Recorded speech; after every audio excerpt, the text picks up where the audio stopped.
Dogs nearly starved to death at a place known as the Sanctuary of Sorrow.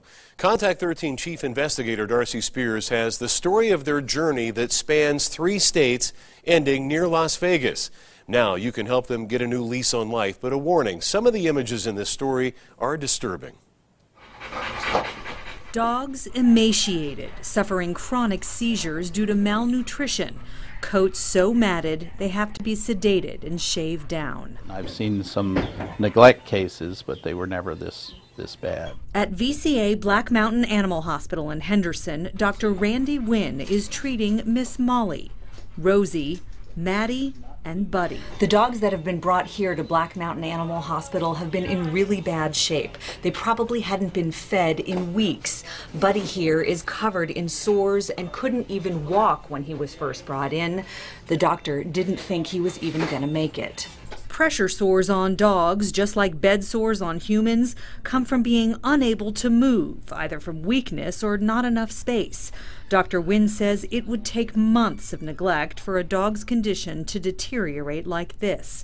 The place they came from, their torture chamber, their prison, is the Olympic Animal Sanctuary in Forks, Washington, about 140 miles northwest of Seattle. Former Las Vegan Patty Wynn volunteered there. It's just amazing to see them out here like this, knowing what they have lived in for so very long and what they've lived without. And they've endured and survived. The sanctuary was this dilapidated warehouse where about 160 dogs, supposedly too dangerous to adopt, were kept for several years. Police photos and reports document what volunteers saw day after day.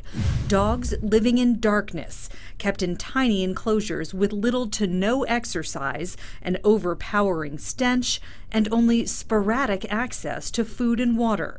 The facility was run by Steve Marquell, who spoke briefly with our Seattle sister station last year. Let me ask you, when you look over at that facility, is that really the vision you had in mind when you started things? It's a starting point.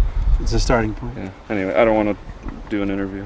Hi, Steve. My name is After Contact 13 got involved, Marquell didn't return our multiple calls and emails.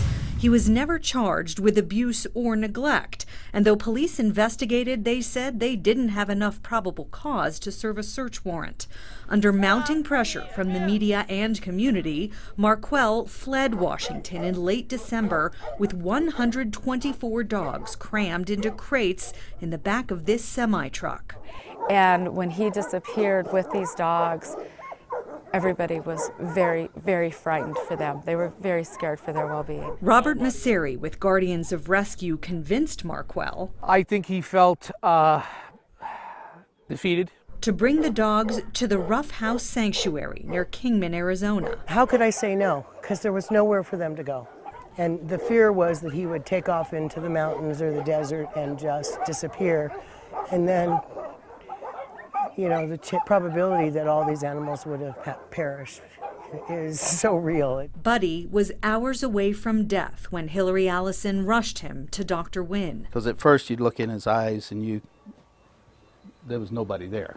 As for the rest of the dogs, a lot of muscle atrophy from not getting exercise, and some were pretty emaciated. That's not food. Dr. Wynn says those he saw hadn't had anything to eat. At least, 5, 6 weeks, 8 weeks. They're all slowly being nursed back to health, and a crew is working to fill their needs. They need rehab, they need TLC, they need rescues to come and get them that are able to handle dogs with issues. Many of the dogs are adoptable, and their caretakers hope they can find homes in southern Nevada. So just a short drive from Las Vegas are a lot of lives waiting for love. Absolutely. In Golden Valley, Arizona, Darcy Spears, Channel 13, Action News. Guardians of Rescue has spent close to $60,000 caring for the dogs so far. So if you're interested in adopting or donating, we've set up a link at ktnv.com along with a photo gallery of many of those dogs. As of this morning, there were 52 OAS dogs left. Most need to go to experienced rescues, but some of the dogs at Rough House are ready to go home with families. Darcy will follow up on this story to see where those dogs end up.